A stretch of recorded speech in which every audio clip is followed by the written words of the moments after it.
My name is Ali Ushani, and I'm going to be teaching you guys about the Homo habilis and their unlucky lives.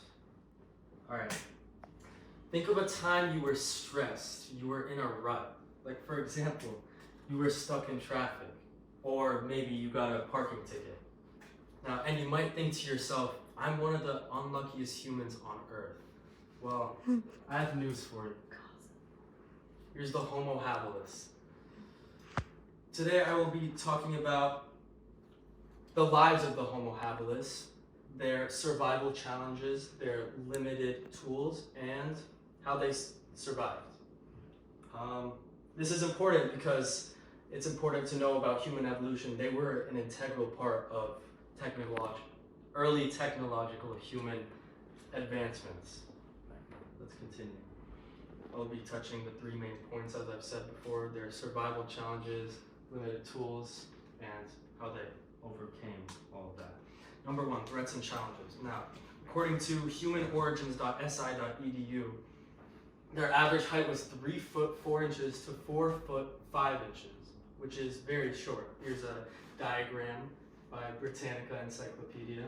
They also had fragile bones, which meant they weren't good at brute force. They couldn't fight that well, which meant they couldn't fend off the multiple threats that existed at that time, like the Meganterion, which, according to the book The Big Cats and Their Fossil Relatives by Alan Turner, written in 1997, they used large canines to deliver a killing throat bite, severing most of the major nerves and blood vessels.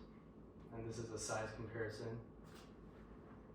There was also the Machiridae, which, according to the same book, The Big Cats and Their Fossil Relatives by Alan Turner, according to their skeletal structure, they were good jumpers, which meant they could climb trees easily, which was not good for the Homo habilis because they lived in trees. Not good news. There is also the Pachycracuda, which I'll get into later, but is one of the largest hyenas that existed at that time. There were also giant crocs. There were also scavengers because they couldn't fight, so they had to get, the last pickings of, let's say, a carcass on the ground. Now, due to their primitive tools, they were forced to scavenge. And that was bad news because the Pachycracuda, as I mentioned before, they ate carcasses and they could crush through bones.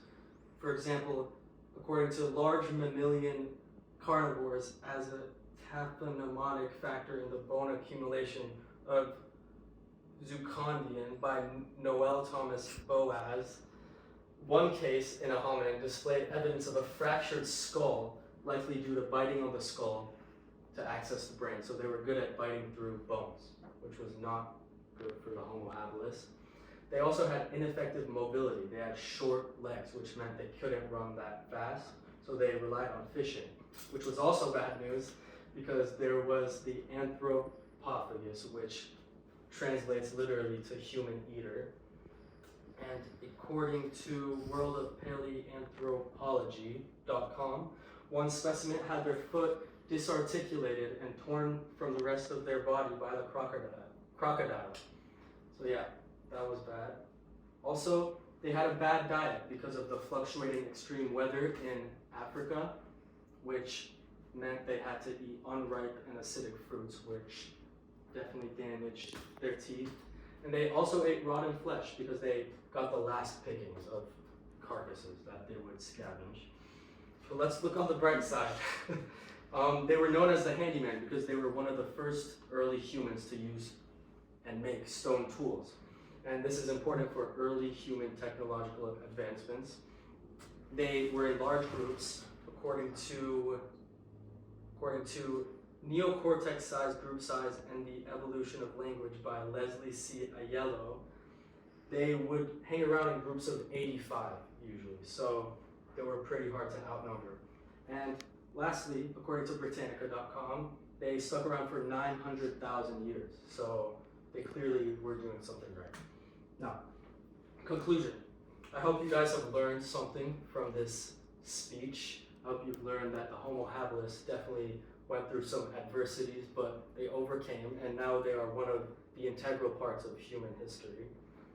And we should all just be thankful for the technological advancements that us humans have made in these last years.